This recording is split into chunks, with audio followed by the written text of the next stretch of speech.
Jina langu naitwa Juma Ngaina Msuya, mhifadhi wa makaburi kata ya Pasua ikishirikiana na kata ya Bomambuzi, Moshi Manispaa, mkoa wa Kilimanjaro. Mimi kilichoamua kwamba mimi kuingia hapa ni baada ya kuona uharibifu wa mazingira unafanyika hapa. Hicho mimi ndio kilichonitoa. Nikakaa, kwa nini watu wanaharibu sehemu ambayo kwamba tunakwenda kuzikiwa pale?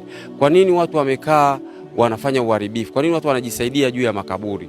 Kwa hiyo mimi nilivyoanza kuingia hapa ndio kikubwa zaidi nilichopambana nacho mpaka hadi kufikia hapo. Hicho ndio kilichonileta hapa, kwa sababu niliona wazazi wetu wamezikwa hapa. Kwa nini mtu anakwenda kujisaidia kwenye kaburi la wazazi wetu au la mzazi wangu? Changamoto iliyokuwa kubwa ndio hiyo. Hicho ndio nilichoona nijitoe, nitunze mazingira katika eneo hili. Labda ulikuwa unaishi hapa au umehamia hapa kwa ajili ya kulinda makaburi?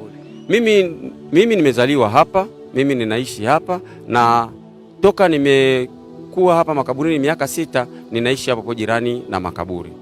Kwa hiyo sio kwamba nimefanya kuhamia, hapana, mimi ni mzaliwa wa hapa Pasua. Hili eneo la serikali kwa sababu lilikuwa la mtu binafsi mwaka 1964. Baada hapo serikali waliamua kulichukua na kuliendeleza. Mimi nilikuwa najishughulisha zaidi na contractor, ambayo kwamba nilikuwa watu wa kandarasi wanakwenda wanachukua kazi, basi mimi wananiita na nakwenda nasimamia kazi zao narudi. Lakini zaidi pia najishughulisha na kilimo kidogo kidogo ambacho ni cha mboga mboga, ambacho ndio kinaniweka hapa, kwamba sitegemei mimi sadaka za watu, sitegemei kwamba mtu akifa lazima eti kwamba napata fungu. Hapana, kikubwa nalima bamia, nalima majani ya kunde, nalima na choroko, lakini nalima msimu wa mvua, sio kwamba nalima msimu wa umwagiliaji. Hapana.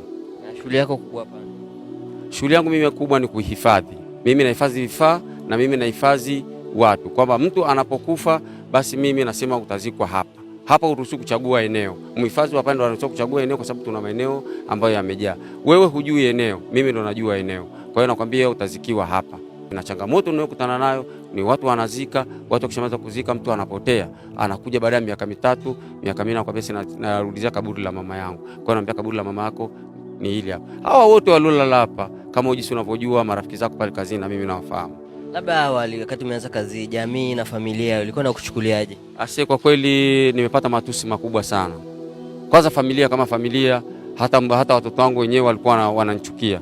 Lakini ilifika hatua baadhi ya wanandugu wakaniambia, bana, hiyo ni kazi ya Allah unaifanya. Thawabu unazozipata pale basi ni nzuri. Kwa kweli alhamdulillah, nashukuru.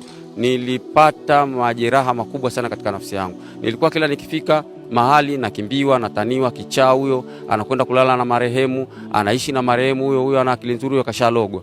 Kwa hiyo kwa kweli sasa hivi namshukuru Mwenyezi Mungu Subhanahu wa Ta'ala, heshima imekuwa ni kubwa.